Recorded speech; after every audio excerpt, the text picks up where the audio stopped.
Vamos abrir a palavra do Senhor em 1 Crônicas. O Eric, ele ministrou algumas semanas atrás sobre 1 e 2 Samuel. Na verdade, esses 6 livros, 1 e 2 Samuel, 1 e 2 Reis, 1 e 2 Crônicas, são livros que se misturam entre si, inclusive, porque são livros históricos, né? Eles caminham lado a lado, contando histórias com focos diferentes, né? E ainda tem os livros proféticos. A gente ainda vai, quando a gente for estudar os livros proféticos, né? Os profetas maiores, os profetas menores, a gente vai ver que a gente vai repetir os nomes dos reis, porque são os profetas que atuaram nos tempos dos reis que a gente vai estudar hoje aqui. Não sei se a gente vai conseguir alcançar todos os reis de Israel e Judá, mas a gente vai avançar aqui misturado. Não vou dar 1 Crônicas certinho, 2 Crônicas, 1 Reis, 2 Reis. A gente vai fazer um apanhado, um panorama, né, da época dos reis de Israel. Não vou me delongar, só vou mencionar sobre Saul e Davi, porque isso Eric já fez aqui quando falou de 1 e 2 Samuel, ok? Então vamos lá. Só começando aqui com o panorama de crônicas, antes de ir aos textos bíblicos em si.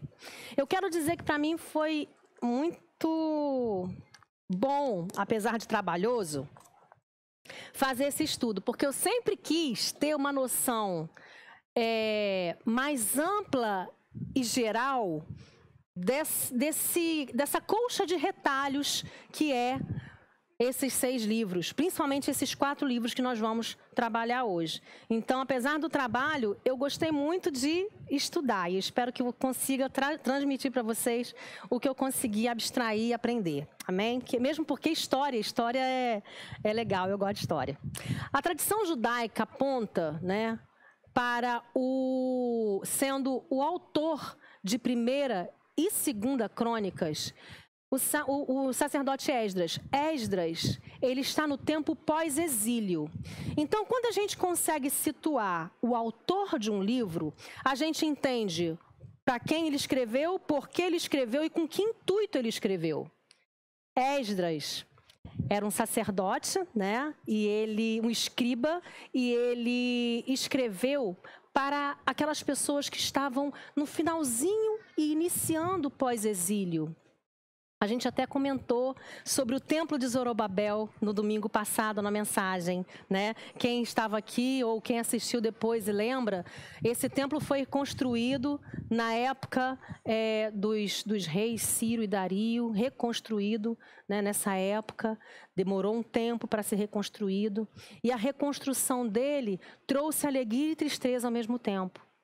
Alegria de homens e mulheres que estavam vendo pela primeira vez um templo erguido ao Senhor, porque 70 anos de cativeiro, você imagina que muita gente nasceu nessa época sem sequer ter conhecimento, né, do templo.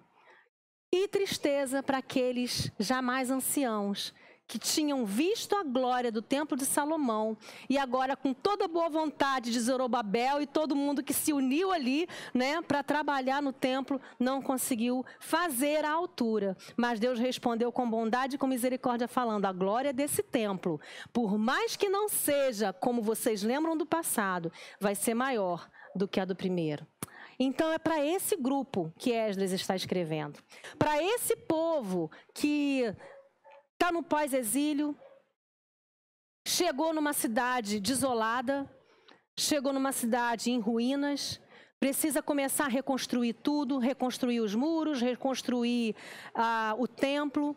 Então, é um povo que quer respostas, quer entender quem é esse Deus, quer entender que adoração é essa, quer saber se Deus ainda o aceita de volta, quer saber se a fidelidade de Deus ainda continua a mesma que dos tempos de Davi. Então, o que Esdras faz? Ele começa a contar a história gloriosa dos reis de Israel, mostrando grandes feitos do Senhor, para que o povo pudesse ter esperança.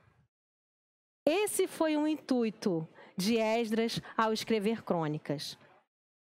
Então, 1 Crônicas, ela começa contando os primeiros 9 capítulos. Ela fala sobre a genealogia de todo o povo de Deus, relembrando as promessas de Deus para o seu povo através das raízes. Então ele vai trazendo a genealogia do povo, lembrando quem são, porque o judeu, ele é muito ligado às suas raízes, à sua história, ao seu passado, quem foi seu pai, seu avô, seu bisavô, e ele considera assim, quando vai falar, é pai Abraão, pai, ele não fala o bisavô, né? É o pai, né? É sempre o pai, é o pai de todos. Então, continuando. Então, a partir do capítulo 10, que ele começa a falar propriamente dito de reis. Tá?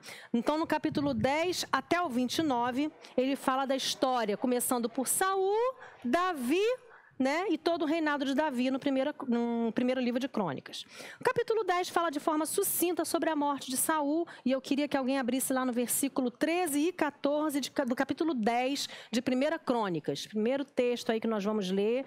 Passa o microfone para alguém se você não for ler, ou se você for ler, por favor, pode ler. Demorou, leia aí. 1 Crônicas 10, 13 e 14. Assim morreu Saul por causa da transgressão que cometeu contra o Senhor, por causa da palavra do Senhor, a qual não havia guardado, e também porque buscou a adivinhadora para consultar. E não buscou o Senhor, porque isso o matou, e transferiu o reino a Davi, filho de Jessé. Então, aí nesse versículo, a gente vê o motivo da morte, né? A consequência foi a morte, mas quem o matou foi o próprio Senhor. E a partir do capítulo 11, Esdras começa a contar a gloriosa trajetória de Davi. Tá? O versículo 9 do capítulo 11 fala que Davi se tornou cada vez mais forte porque o Senhor, o poderoso, estava com ele. Ele tinha homens valentes que o ajudaram a se tornar rei, mas não somente isso, a se conservar forte no seu reino. E a partir desse capítulo, o livro começa a escrever sobre esses homens valentes. Ele tinha muitos homens valentes que começaram a seguir ele desde o momento que ele começou a fugir de Saul.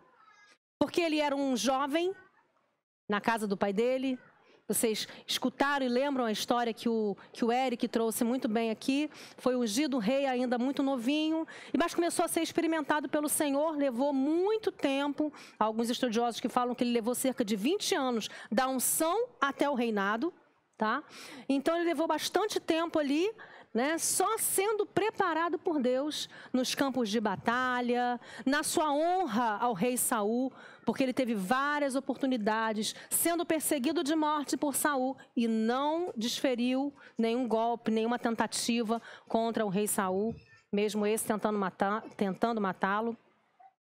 E ao longo desses anos de guerreiro, muitos homens foram se somando, se juntando a Davi, reconhecendo nele o homem forte, o homem guerreiro, mas além disso, a unção de Deus que estava sobre ele, porque ele era um homem ungido.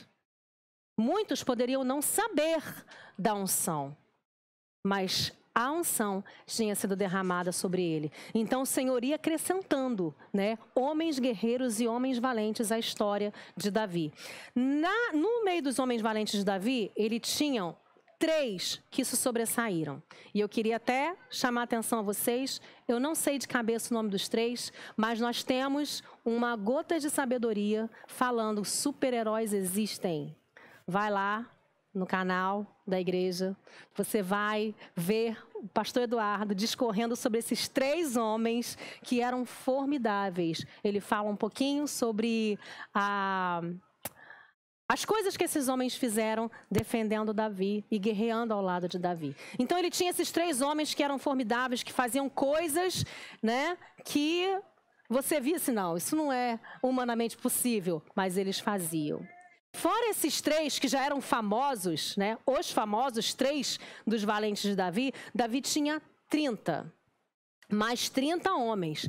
Mas não é 30. Davi tinha muitos outros. Mas esses 3 se sobressaíram a todos. E 30 Fora os 3, se sobressaíram também a todos os outros. Existia um que os liderava e esses 30 eram homens também valentes. Dentre eles tinham homens que sabiam atirar muito bem com a flecha, tinha um grupo de canhotos que acertavam com a mão esquerda, né? Uma funda com a funda. Ou seja, ele tinha ali snipers, tinha atiradores, tinha gente ali bem capacitada. E o Senhor que ia acrescentando esses homens valentes ao seu exército. Homens que tinham habilidades especiais. Muitos homens que foram se somando ao longo da sua vida ali como guerreiro. Quando Davi se tornou rei, e isso é que torna Davi um homem diferente e especial. Porque uma das suas prioridades como rei de Israel foi estabelecer a adoração a Deus como centro da vida da nação, como centro da nação de Israel. E esse foi o maior legado espiritual que Davi deixou para o seu povo. E isso nos alcança até hoje, esse legado de Davi, né? A verdadeira adoração ao Deus vivo. Vemos no capítulo 15 que Davi tenta levar a arca, porém, da forma errada. A arca que tinha sido levada lá atrás pelos filhos de Eli, Ofni e Finéias. Lembra que ele foi levar e a arca tinha sido tomada pelos filisteus, depois devolvida para o povo, ficou muito tempo, né? Na casa ali de um levita, de um sacerdote, porém, não fez qualquer diferença, né? Isso aí dá uma ministração muito bacana, muito bonita.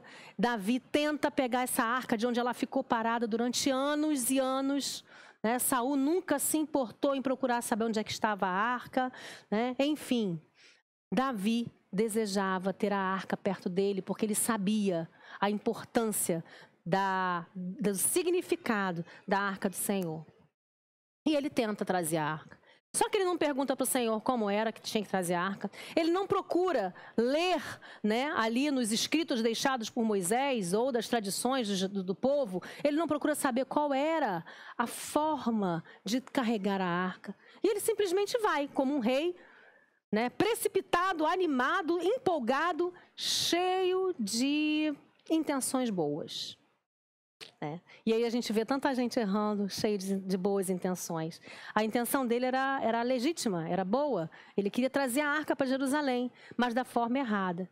E uma vida foi ceifada por causa disso. Uzá morreu ao tocar displicentemente, sem mínimo de reverência, na arca do Senhor. Davi fica muito chateado e aí faz da forma certa. Procura saber como carregar, né? Vê que não pode ser tocada por mãos de homens, que tem que ser um grupo específico, não é nem qualquer levita. Era um grupo, uma família específica que carregava a arca nos ombros através dos varaus, né? Não era num carro de bois. Enfim, não se carrega a glória de Deus de qualquer forma. E isso a gente falou na mensagem do culto de domingo passado. Nós, como cristãos, podemos e devemos desejar carregar a arca do Senhor dentro de nós, mas ela não vai ser carregada de qualquer forma, porque ela continua sendo a mesma arca. É a glória do Senhor. Amém? Então, continuando aqui. Então, ele consegue depois trazer e faz uma festa. Então, ele mostra para o povo, ele ensina para o povo a importância da verdadeira adoração. Davi, no livro de Crônicas, no capítulo 21, também traz um relato da trágica contagem do povo e das suas severas consequências. Mais de 70 mil israelitas mortos pela praga que o Senhor havia mandado em consequência à desobediência de Davi. Aqui ele conta um breve relato de um episódio em que Davi deu lugar a um bochicho de Satanás. A Bíblia fala sobre isso. Ele deu ouvido a Satanás e desejou fazer a contagem do povo. Aí você fala, é mais uma coisa que a gente vê assim, poxa, está fazendo só a contagem do povo. Quantas vezes Deus não pediu para fazer a contagem do povo? Realmente. Em algumas vezes, ao longo da caminhada no Egito, no deserto, Deus pediu para fazer a contagem do povo. Mas o que Davi desejava aqui, talvez em alguns momentos a Bíblia não deixe muito claro isso, mas pelas consequências a gente vê o que entrou no coração de Davi, né? Era confiar no seu braço forte. Davi queria ter uma noção mensurável de quantos guerreiros, quantos homens valentes, quantas pessoas tinham no seu grande e pomposo império, no seu grande e pomposo reino. Então, Deus sabia exatamente as intenções que ocuparam o coração de Davi. E isso ficou tão claro que o seu servo Joabe falou: Senhor, não faça isso. Davi não faz isso. Não é para fazer isso. Eu estou sentindo que... Tanto sentiu que não é para fazer, que Davi forçou, mandou, deu ordem, né? Tem aquela frase, né? Manda quem pode, obedece quem tem juízo. Ele foi lá, obedeceu, só que o temor dele foi tão grande que ele não conseguiu nem obedecer totalmente. Ele deixou de fora 2 tribos, Benjamim e Judá, se não me engano. Deixou de fora essas 2 tribos, ele não conseguiu contar todas. E Deus se irou contra Davi. E a gente vê ali a forma como Deus tratou para repreender e tal, né? É uma outra história que a gente pode, com calma, mas uma coisa importante fica nisso aí. Para aplacar a ira de Deus, e ele preferiu cair nas mãos de Deus, para aplacar a ira de Deus, ele precisou correr e sacrificar, fazer um sacrifício ao Senhor, levantar um altar. E ele viu um lugar alto para fazer isso, correu lá e pediu para oferecer um altar naquele lugar. Ele queria oferecer um altar numa eira de um homem chamado Araúna. E o homem falou: meu rei, fique à vontade, né? Pode. Araúna viu o anjo guerreiro da morte vindo, né, em direção a Jerusalém. E ele falou assim: não, pode fazer, o terreno é seu, tá aqui boi, eu te dou boi. E aí Davi dá aquela célebre declaração, né? Eu não oferecerei ao Senhor algo que não me custe nada. Então ele foi, comprou a eira, né? Comprou todo aquele terreno, pagou um justo valor por aquele terreno. E ali ele construiu um altar, e ali ele sacrificou para que a matança, né, a praga fosse aplacada. E foi aplacada. Naquele dia, mais de 70 mil israelitas morreram, porque Davi queria sentir-se orgulhoso por ter um poder, né, de rei, por ter um povo forte. Mas o que Deus queria sempre que ele continuasse com o coração submisso ao Senhor, sabendo que Ele é forte, sim, nas mãos do Todo-Poderoso. Que o Senhor era forte em Davi.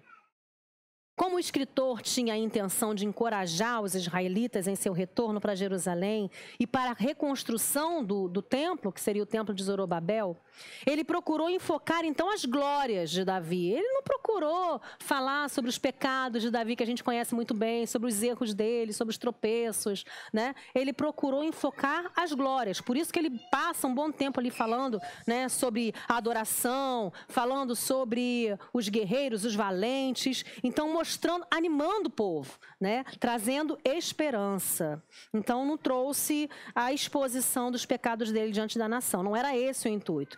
E em um tempo em que os israelitas estavam reconstruindo a nação e o templo, o cronista descreve o reino de Davi como um reino fundamentado na verdadeira adoração. E isso é que Esdras quis deixar impresso no coração do povo ao escrever 1 Crônicas. Então, essa é a cronologia de 1 Crônicas. Jacó vive em Canaã com a sua família através da genealogia que ele vai descrevendo. Depois os israelitas conquistam a terra prometida, Saul se torna rei, o reino de Davi se inicia em Hebrom, ele reina ali um tempo, depois, né, depois que Isbosete morre, ele é ungido rei sobre todo Israel, a arca é trazida, Davi trava a guerra contra os amonitas, ele estoca materiais para a construção do templo, nasce o desejo dele de construir o templo, a gente trabalhou isso aqui domingo passado, Davi morre, Salomão se torna rei, Salomão morre e o reino se divide. E aí que a gente começa a 2 Crônicas. Né? É claro que quando a gente começar a história dos reis, vou explicar a vida e o reinado de cada rei. Né? Mas a história de Davi e de Saul já foi explanada assim com tranquilidade, inclusive algumas histórias importantes pelo Eric. 2 Crônicas, ela foi escrita também por Esdras, e seguindo a mesma linha, né, do raio de esperança que ele quis trazer ao povo que estava carente de encorajamento.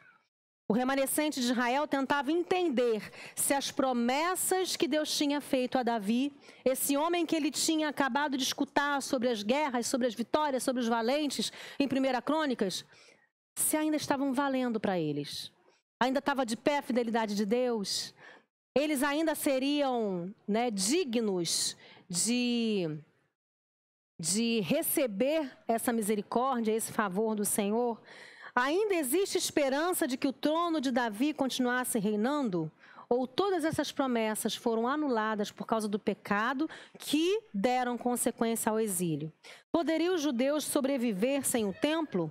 Essas são algumas questões tratadas nesse livro. As respostas vêm em uma visão histórica da fidelidade de Deus para com seu povo. O que Esdras queria dizer é sim, Deus continua sendo fiel para com quem é fiel. Isso é a fidelidade de Deus. E apesar da nação ter atingido declínio gigantesco ao longo dos séculos, o Senhor se manteve fiel àqueles que permaneceram fiéis a Ele. Querido, quando a gente vai estudando a história dos reis, a gente fica assim, teve momentos que eu fiquei estupefata, acho que essa é a palavra certa, né? Com o erro de alguns reis e a fidelidade de Deus, a misericórdia de Deus, desse rei que errou tanto, e a gente vai ver aqui, se não hoje, quinta-feira que vem, a gente vai ver que mesmo um rei tendo errado ao extremo, quando ele se arrepende, quando ele se derrama diante do Senhor, quando ele confessa e deixa, o Senhor o ergue. Eu fiquei olhando aquilo, eu fiquei pensando no meu coração, né, mal, que Jesus fala que a gente é mal. Fiquei pensando no meu coração mal, assim, Senhor, esse cara não tem mais jeito não, pode passar a régua, porque... Mas o Senhor dava nova chance. Erguia o tal do rei abominável, né? E a gente vai ver essas histórias aqui.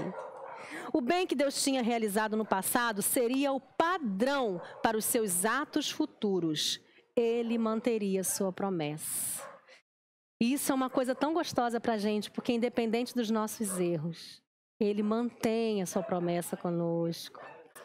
Sabe, isso a gente pode descansar seguro, porque, né? E olha que a gente nem cometeu tantos erros quanto os reis, que eu vou citar daqui a pouco aqui, mas para o Senhor não existe pecadinho ou pecadão, né? Existe coração rendido diante dele, e isso Davi nos ensina muito bem. O livro dá ênfase à aliança, menciona sacerdotes, levitas, fala do templo, da vida religiosa de Israel, fala dos reis. Uns se mantiveram uma aliança com Deus, outros não. E a gente vai ver aqui que 2 Crônicas praticamente não menciona os reis de Israel. Depois de Salomão assumir o trono, né, e ele morre, seu filho divide o trono, divide o reino, né, nas tribos do norte, em 10 tribos, e as tribos do sul. E as tribos do norte, elas seguiram uma linha idólatra do início ao fim. Não tem um rei. Não tem um rei. Um único rei de Israel, das 10 tribos, que tenha se arrependido ou buscado ao Senhor. Então, por causa disso, porque é um livro que tenta trazer, que traz esperança para um povo depois do exílio, eles deixam um pouco, né, os reis de Israel de lado e se focam em Judá. Se focam na aliança davídica. Por que se focam em Judá? Porque de Judá viria o Messias. Então, como eu já falei para vocês algumas vezes, praticamente todo o Velho Testamento, em vários momentos, aponta para a aliança perfeita que viria através de Jesus. Então, mais uma vez em Esdras, ele escolhe trabalhar a aliança de Davi através dos reis de Judá, mostrando que dessa linhagem Deus teve misericórdia, fidelidade, levantou homens, deu guerras milagrosas, né? Milagres de batalhas, exatamente para que o povo pudesse se perpetuar. Davi, ele teve uma promessa do trono de Davi, né? Fez uma promessa ao trono de Davi, mas porque lá na frente né? O herdeiro de Davi, Jesus, que seria chamado filho de Davi, viria. Então, precisaria se perpetuar, né? Se manter, se preservar essa aliança e essa linhagem. Então, por causa da aliança davídica, desde que houve a divisão dos reinos entre Reino do Norte e Reino do Sul, Judá passou a herdar, não mais Israel, mas agora somente Judá, passou a herdar as promessas de Deus a Davi, apesar dos sucessores de Davi terem governado somente o menor reino de Judá, que foi Judá e Benjamim. Deus se manteve fiel à sua incondicional aliança com Davi. Judá foi o núcleo por meio do qual o Senhor realizaria a sua obra de redenção, que foi o que eu acabei de falar aqui de Jesus. A cronologia de 2 Crônicas vai, então, do início do reinado de Salomão até o exílio, passando por todos os reis de Judá. Então, Esdras trabalha com eles desde o início do reino de Judá, como reino do sul, até o momento em que eles estavam, até, né, o exílio. Na verdade, eles estavam no pós-exílio, mas até eles irem cativos para a Babilônia. Então, vamos entrar propriamente dito agora, né, no livro de Reis. Eu dei um panorama geral de 1ª e 2ª Crônicas. Não vamos abandonar Crônicas, porque de vez em quando a gente vai falar de algum rei e a gente vai, né, lançar mão de um versículo ou outro de 1ª, principalmente de 2ª Crônicas. Então, Reis. O livro de 1ª Reis começa falando da morte de Davi, que foi aonde a gente parou em 2 Samuel. Não foi? A gente parou em 2 Samuel, na morte de Davi. Então, Salomão, no iniciozinho de 1ª Reis, Salomão, esse pedaço, né? No reino de Salomão, passa pela construção do templo, a dedicação, a visita de Deus ao rei Salomão, sua sabedoria, porém também o seu declínio. Salomão faz alianças com muitos reis através de casamentos e com isso, ao longo do tempo, seu coração se corrompe e a idolatria chega ao reino de Israel. No capítulo 11, vimos que a idolatria de Salomão atrai a ira de Deus. E depois de tanto tempo de paz, Deus suscita adversários contra Salomão. E depois chegamos à morte de Salomão e seu filho Roboão assume o reinado. Salomão assume, nos primeiros capítulos de Reis, Davi dá algumas orientações para o seu filho, como rei. Ele começa espetacularmente bem. Faz o templo, conforme Deus queria que fizesse, usa todo o material que seu pai deixou, coloca mais material em cima. Era muito ouro, era muita coisa, era muita glória. E aí depois ele vai e dedica o templo, faz aquela oração, né? Que a gente comentou, que pastor Adriano até numa mensagem, acho que foi na quinta-feira anterior, falou dessa oração de Salomão.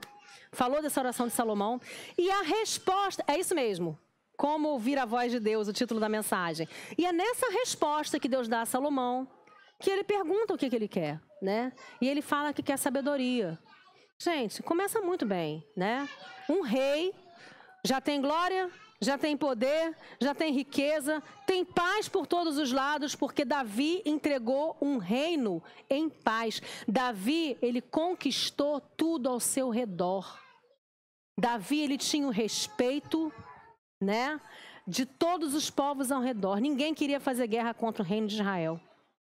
E isso Salomão herdou. Quantas vezes a gente vê gente herdando coisas assim de mão beijada, não sabendo muito bem como administrar essa herança, né? E acaba que não sabe como o preço de sangue que foi conquistar essa herança, e aí administra de forma talvez leviana, errada. Enfim, Salomão começou bem.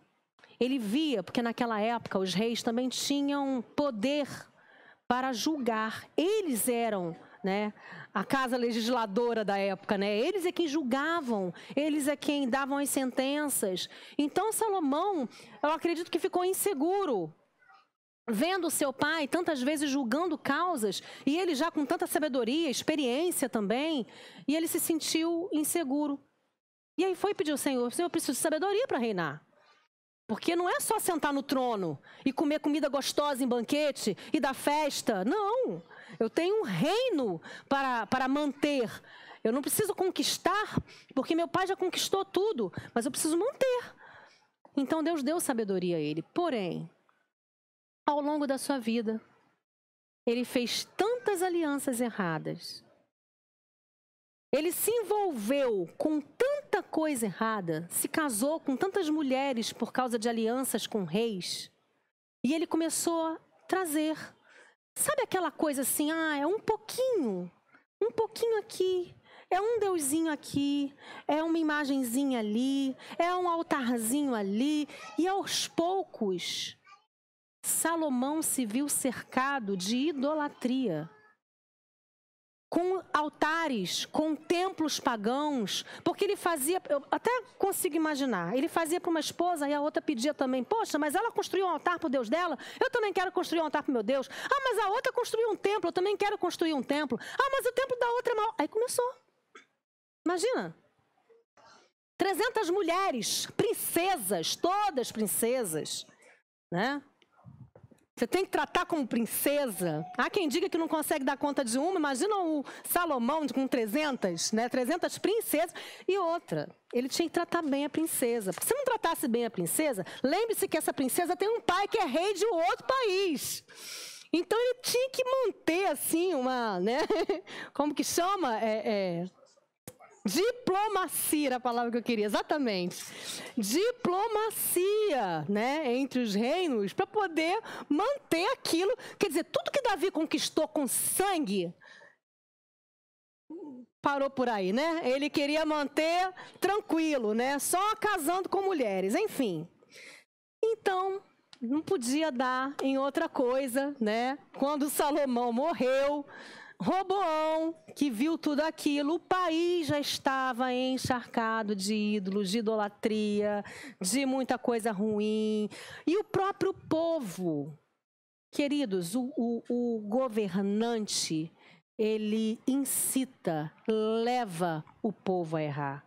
Por muitas vezes a gente vai ver aqui alguns versículos em que Deus fala, fulano, que foi o primeiro rei de Israel, né? Depois do reino dividido, pecou e levou Israel a pecar. Se existe galardão e bênção por você alcançar e levar pessoas a Jesus, eu imagino o nível de punição no inferno para quem pecou e levou muitas pessoas a pecar. Não é? A pedra aí no pescoço e lançada no fundo do mar. Então, Roboão reinou 17 anos. Roboão, filho de Salomão, assumiu o poder. Você imagina que para manter uma estrutura de um reino, e isso lá atrás o profeta Samuel avisou o povo, olha, vocês estão querendo o rei vai querer pegar os seus filhos para trabalhar, as suas filhas, vai pegar imposto de vocês, parte do que vocês lavrarem e colherem vai ser do rei. Ele avisou isso tudo. Quando chega em Salomão, né, os impostos no final do reinado de Salomão já estavam muito altos. E aí o povo levanta uma pessoa lá, né, um representante, e pede para negociar, né? Poxa, Roboão, você está assumindo agora, vamos negociar esses altos impostos. Seu pai está trazendo cargas muito pesadas, para a gente está sendo difícil. E aí Roboão vai e pergunta aos sábios primeiro, né? Até que ele começou certinho. Perguntou para os sábios, olha só, eu vim aqui com um pedido do povo. O povo levantou um representante e o povo está pedindo para eu afrouxar aí nos impostos. Aí os sábios falaram, não, realmente, seu pai já vem, né, para bancar 300 princesas, mais as 600 concubinas, tinha que precisar de muito, né, muito imposto. Fora a família do rei. Tu imagina uma família já custa, tu imagina 300. Então, os impostos estavam altíssimos. Aí os sábios falaram para Roboão, Roboão, realmente, dá uma afrouxada nos impostos, seu pai está com peso muito forte, dá uma aliviada, escuta o que o povo está falando. Porque se você, né, negociar com o povo agora, o povo vai ficar contigo. Você acabou de ser empossado rei, acabou de ser ungido rei. Você vai ganhar o coração do povo. Aí tá, ele escutou. Aí foi conversar com os coleguinhas dele de roda, né? Os coleguinhas da idade dele, que sabem tudo, né? Sábios. E aí que eles falaram assim, nada, você é o cara, você é mau. Você, firme. Se você fizer isso, você vai mostrar que é fraco. Você é forte. Mostra para ele que... Como é que é o lance do dedão, do dedinho? Que o dedo mínimo do teu pai, da tua mão, é mais forte que a mão do pai, né? Então ele faz uma comparação, mostra que o teu dedinho mindinho é mais pesado do que a mão do teu pai. Ou seja, pesa mais ainda por cima. Em vez de aliviar, bota mais imposto. E foi o que a criatura fez. Não precisa dizer que o reino dividiu, porque está aqui na cara, a gente vê, né, a divisão. Já foi realmente profeticamente falado que esse reino ia dividir. E Jeroboão, anotei errado, é Jeroboão. Jeroboão, então, né, fez um levante. O povo já estava descontente. Ele pegou a maior parte do povo de Israel. 10 tribos seguiram Jeroboão. E apenas 2 tribos ficaram com Roboão. Roboão. Eu estava até brincando com a Júlia que esse povo não alivia para a gente que vai dar aula. Os nomes são todos assim. E eles aproveitam para colocar os nomes parecidos. É Roboão, Jeroboão. Tem hora que Acasias. Tem 2 Acasias.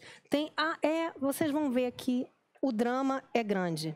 Mas, enfim, ficou primeiro rei de Judá, Roboão. Primeiro rei de Israel, Jeroboão. Roboão reinou 17 anos. E a partir de agora, eu vou falar cada rei, o tempo de reinado e quem reinou paralelo ao reino de Judá. Vamos falar quem reinou paralelo, né, no reino de Israel. Roboão, então, reinou 17 anos. E eu queria alguém para ler para mim 1 Reis 14, versículo 22 a 26. Microfone para alguém. Vou chamar, hein? Isso, obrigada. 1 Reis 14, 22 a 26.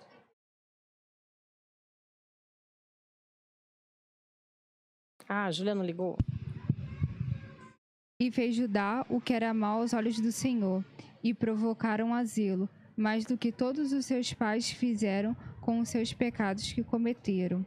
Porque também eles edificaram altos e estátuas e imagem do bosque sobre todo o alto outeiro e debaixo de toda árvore verde. Havia também rapazes escandalosos na terra. Fizeram conforme todas as abominações das nações que o Senhor tinha expulsado de diante dos filhos de Israel. Exatamente. Ele foi responsável não somente pela divisão dos reinos, né, por sua falta de sabedoria em conselhos errados, foi rígido e inflexível e trouxe ainda mais idolatria, atraindo a ira de Deus.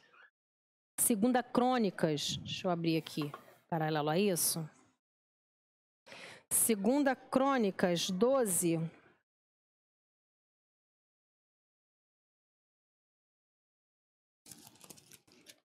(1, 2 e 5). Diz o seguinte: sucedeu, pois, que havendo Roboão confirmado o reino e havendo-se fortalecido, deixou a lei do Senhor, e com ele todo Israel deixou a lei do Senhor, seguindo o exemplo do seu rei. Pelo que sucedeu no ano 5º do rei Roboão, que Sisaque, rei do Egito, subiu contra Jerusalém, porque tinham transgredido contra o Senhor.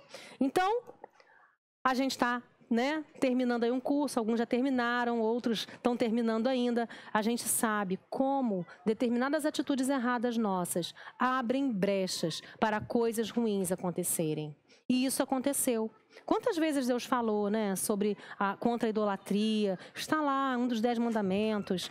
Então veio Semaías, o profeta, a Roboão e aos príncipes de Judá, que se ajuntaram em Jerusalém por causa de Sisaque, e disse-lhes: assim diz o Senhor, vós me deixastes a mim, pelo que eu também vos deixarei nas mãos de Sisaque. Essa foi a sentença de Deus para Roboão, lascou-se para o lado dele. Durante o reinado de Roboão, né, ele reinou 7 e Jeroboão reinou 22 anos. Então, durante todo o seu reinado, Jeroboão reinou em Israel. E, logo em seguida a ele, Abias, seu filho, reinou durante 3 anos apenas. 1 Reis 15, alguém, por favor. Meninos, vocês podem ler aqui também, tá? 1 Reis 15, 3 e 4. Larissa vai ler. 3 e 4? Sim, 1 Reis 15, versículo 3 e 4. E andou em todos os pecados que seu pai tinha cometido antes dele. E seu coração não foi perfeito para com o Senhor, seu Deus, como o coração de Davi, seu pai. Mas, por amor de Davi, o Senhor lhe deu uma lâmpada em Jerusalém, levando seu filho depois dele e confirmando Jerusalém. Amém. Amém. Tá vendo a fidelidade de Deus? Roboão foi um rei ruim, Abias foi um rei ruim, mas aí Deus levantou uma lâmpada em Israel, na verdade em Judá, né? Trazendo o filho, uma herança, né, de Abias, um rei bom.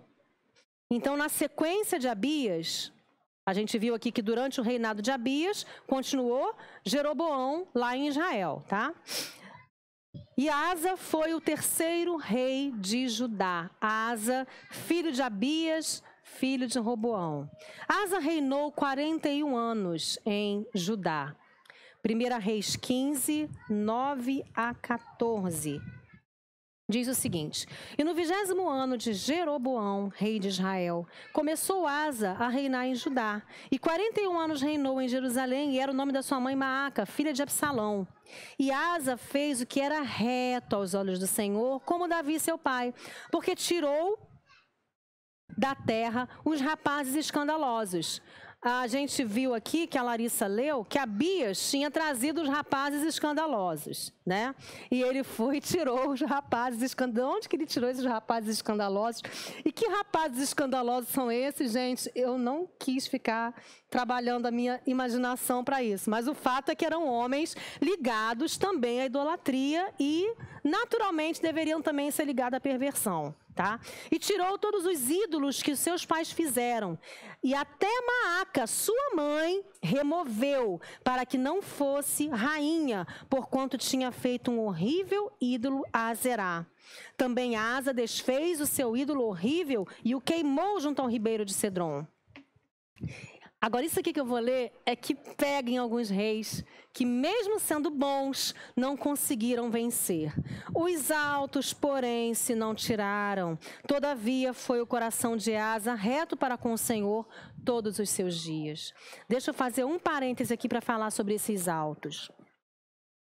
Quando você lê em Salmos, eleva os meus olhos para o monte, de onde me virá o socorro? O meu socorro vem do Senhor, que fez os céus e a terra. Lembra de uma conversa com a mulher samaritana que Jesus teve? E que a mulher perguntou assim: aonde é para adorar? No monte tal, no monte tal? Porque o povo já estava acostumado a olhar para lugares altos, olhar para os montes, com a sensação de que num lugar eles gostavam de colocar o que era poderoso, o que tinha autoridade, o que mostrava poder e que precisava de adoração em lugares altos, para mostrar tanto que ele era superior, tanto para que as pessoas onde estivesse pudessem ver.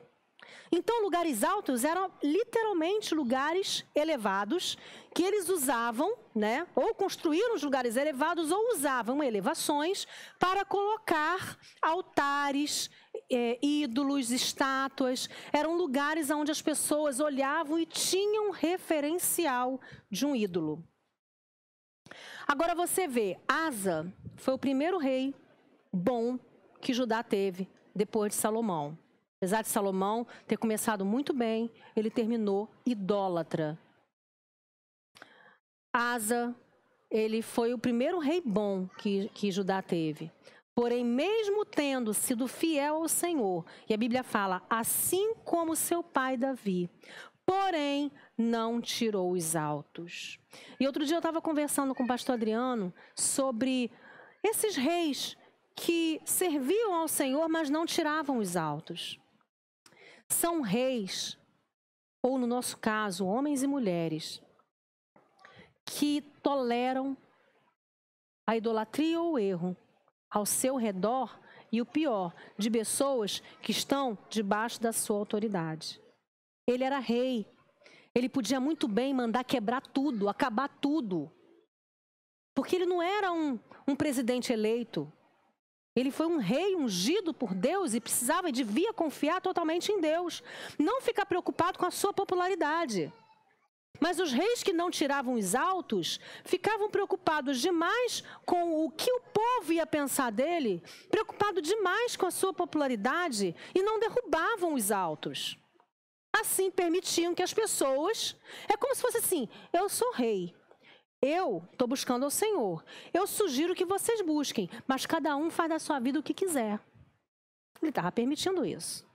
Você imagina um sacerdote da sua casa agindo dessa forma?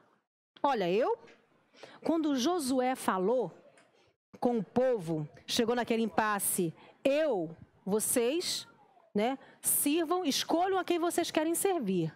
Porém, eu e a minha casa serviremos ao Senhor. Ele já botou a casa, né, com voz de comando. A minha casa vai servir ao Senhor. Não tem essa de não querer servir, não. Vai, né? Vocês podem escolher. Cada um de vocês aí é sacerdote da sua casa. Então o rei deveria botar, né, ter uma postura, né, de não, Israel ou Judá, que no caso, vai servir ao Senhor. Vamos abolir os ídolos. Vamos levar o povo à adoração. Vamos fazer como Davi, nosso pai, fez. Mas não. Deixou os altos. Quem quisesse servir a outros ídolos, né, os estrangeiros, as pessoas, podiam servir. Contudo, fez uma aliança errada com a Síria contra Baasa. Baasa, nessa altura do campeonato, era um rei de Israel. Porque enquanto Asa, que governou 41 anos, que foi bastante tempo, enquanto ele governou em Judá, 1, 2, 3, 4, 5, 6, 7. Israel teve 7 reis. Nadab, que reinou 2 anos. Baasa, que reinou 24 anos. Elá, que reinou 2. Zinri, que reinou 7 dias. Júlia ficou espantada. Gente, o cara não segurou o reino, né? Uma semana só de reinado. Tibni, que reinou 5 anos. Onri, pai de Acabe, que reinou 11 anos. E depois, o encapetado do Acabe, que ele pegou o finalzinho ali, né, do reinado de Asa. Então, quando Baasa, que foi o segundo rei, que ele pegou ali... Vocês estão rindo do encapetado? Gente, mas quem casa com Jezabel pega os capetas todinho que vieram com ela. Não é? A gente aprendeu isso também no curso. Pega os capetas todinho, o bichinho, coitado, ficou carregado. Mas então, Asa entrou em guerra contra Baasa, né? No resto da tribo de Israel. E ele fez aliança, gente, com a Síria. Faça isso não. Foi fazer aliança errada com a Síria. E torturou o profeta Anani. Porque o profeta falou contra, né, a atitude dele. E aí ele morreu com uma doença nos pés. Ele não confiou no Senhor, torturou o coitado do profeta e reinou, né, durante esses reinados aqui dos reis de Israel, que eu falei para vocês. Deixa eu dar uma olhadinha no horário para ver como é que a gente está aqui. Acho que dá para pegar mais, pelo menos um rei aqui. Josafá. Josafá também foi um rei legal. Josafá foi o quarto rei de Israel. Reinou 25 anos. 1 Reis 22, 41 a 45. Cadê o microfone? Passa para um dos meninos aqui. 1 Reis 22. Dá para ser ou vocês estão ocupados aí no... 1 Reis 22, 52, desculpa, 41 a 45. 52 é outra coisa. 41 a 45. Reinado de Josafá, rei de Judá. Isso. Então, 1 Reis 22, a partir do 41. Josafá, filho de Asa, tornou-se rei de Judá no 4º ano do reinado de Acabe, rei de Israel. Josafá tinha 35 anos de idade quando se tornou rei e reinou 25 anos em Jerusalém. O nome da sua mãe era Azuba, filha de Sile. Em tudo andou nos caminhos de seu pai Asa e não se desviou deles. Fez o que o Senhor aprova. Contudo, não acabou com os altares idólatras, nos quais o povo continuou a oferecer sacrifícios e queimar incenso. Josafá teve paz com o rei de Israel. Os demais acontecimentos do reino de Josafá, suas realizações e suas façanhas militares, tudo está escrito nos registros históricos dos reis de Judá. Josafá foi um rei bom, mas as consequências disso que a gente leu aqui no finalzinho, Josafá teve paz com o rei de Israel. Quem que era o rei de Israel nesse momento? O Acabe.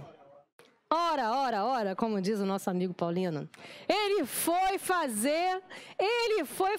era bom, não, ele é até bom. Josafá foi um bom rei. Como diz aqui, ele realmente seguiu o Senhor todos os dias da sua vida. O coração dele foi como o coração de Asa, seu pai, como o coração de Davi, né? Ele foi fiel ao Senhor, porém ele fez escolhas erradas. Ele se juntou com quem não devia. E o pior, vocês não sabem.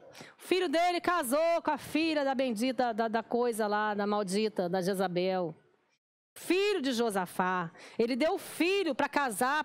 Então, não só teve um reinado de paz, mas eles fizeram aliança de sangue, aliança de casamento.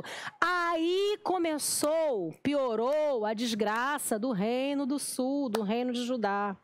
Porque aí vocês vão ver que foi uma atitude, um negócio assim, poxa, nada a ver, né? Aí começou uma história que terminou no exílio. Enfim, ele foi fiel ao Senhor, apesar da sua fidelidade, fez aliança com Acabe. Isso gerou muita idolatria para as gerações futuras. Como a gente leu aqui, não tirou os altos, reinou durante o reinado de Acabe, de Acasias e de Jorão. O profeta que esteve profetizando nessa época foi Obadias. Deixa eu ver se tem alguma... Não, nos anteriores não fala sobre que profeta que poderia ter. O Obadias, profeta em Judá, tá? Em Israel começou o ministério de Elias. Isso mesmo. Então, tem um episódio aqui interessante que eu queria ressaltar de Josafá, foi que nessa aliança que ele fez de paz com Acabe, houve uma guerra em que Acabe queria a ajuda de Josafá. E ele chama Josafá para essa guerra. Só que Josafá, com um coração bom, que segue ao Senhor, né? Exatamente. Tem um profeta aí que a gente possa consultar, né? Aí ele fala assim, não, tem um profeta aí, mas tudo que eu pergunto para ele só fala coisa errada, porque ele não gosta de mim. Ora, né? Acabe, tadinho, bom moço, o profeta não gosta dele de graça, né? O profeta é que é mau. Chamou Micaías. Nem foi o Elias, não, foi Micaías. Micaías foi... Depois de conversa vai, conversa vem, Micaías tentou né? Já que o rei, né, tá dizendo que eu só falo coisa ruim, não, pode ir para a batalha. Aí o rei, já desconfiando de Micaías, pode dizer a verdade, Micaías, tá bom, vocês vão para essa batalha e você vai morrer. Tão certo como vive o Senhor.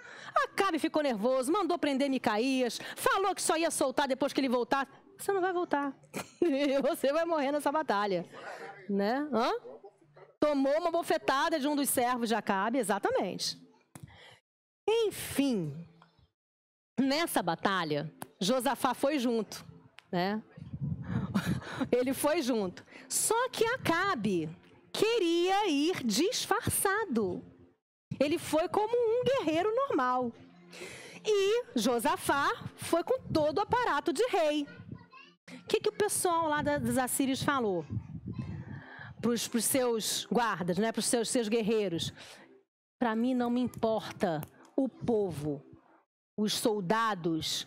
Foque no rei. Eu quero Acabe morto. Quando eles viram um rei todo aparamentado, foram atrás dele. Quando chegaram para matar, Josafá deu logo um grito. Tipo assim, opa, não sou eu. O problema de vocês é com Acabe. Só que Micaías não tinha predito que ele ia morrer. Nesse mesmo momento, um desses homens que já ia matar, né, o Josafá sem querer, né, pouparam a vida de Josafá. Josafá estava ali de bucha na situação, retesou o arco dele e jogou uma flecha a ermo. Essa flecha a ermo penetrou no lugar. Quer dizer, a flecha já era a ermo, encontrou Acabe. Hoje em dia não tem a tal da bala perdida, essa foi a flecha perdida e achada por Acabe. Encontrou o lugar, né? No lugar da armadura que pudesse ter. Você imagina que Acabe não, né? Foi encontrando o lugar onde podia e ainda foi. E que fosse letal, né? Como é que teleguiado, né? Então, e essa flecha encontrou o lugar, né? Desprotegido da armadura e que fosse letal, porque foi um tiro letal. Consequência, né? A palavra de Deus, através da boca do profeta Micaías, se cumpriu. Acabe morreu. E Josafá quase se deu mal com uma aliança muito errada. Então, por mais que ele fosse um bom rei, um rei que servisse ao Senhor, que a Bíblia fala que o coração dele era fiel a ele, mas ele não teve o cuidado de escolher com quem ele ia fazer as alianças. E uma vez escolhendo as alianças, não teve o cuidado de perguntar ao Senhor, Senhor, é para ir nessa batalha? Porque mesmo que ele tenha perguntado, não tem profeta aqui não? Mesmo com a palavra de Micaías, ele foi. Então ele não queria realmente escutar um profeta. Ele só queria uma palavra que acalmasse o coração dele. Ele só queria... Não tem muita gente assim que quer uma palavra encomendada. Não, só fala o que eu quero ouvir. Muitas vezes a gente dá com os burros na água porque a gente quer perguntar ao Senhor alguma coisa, mas não quer escutar o que ele realmente quer dizer. Aqui Josafá não queria escutar o que Deus queria dizer, ele queria só escutar o que ele queria ouvir. E Deus ainda foi muito misericordioso com Josafá. Foi fiel pela fidelidade dele ao Senhor e não permitiu que ele morresse. Porque ele poderia ter morrido nessa batalha, assim como a gente vai ver outro lá na frente, que fez uma aliança semelhante e morreu na batalha sem que a guerra fosse nada a ver com ele. Tá bom? Tá num horário bom? Então, queridos, a gente para aqui num momento, né? Um momento top, em que a gente, quinta-feira que vem, vai falar sobre o reinado de Jeorão, que foi o abençoado que casou com a Thalia, filha de Jezabel. E essa história vai dar um pano para manga. Vocês vão ver que essa Thalia aqui não caiu longe do pé, não. Amém? Então, eu, se fosse vocês, não perdi o nosso próximo episódio. Tá bom? Glória a Deus por isso. Pastor Adriano.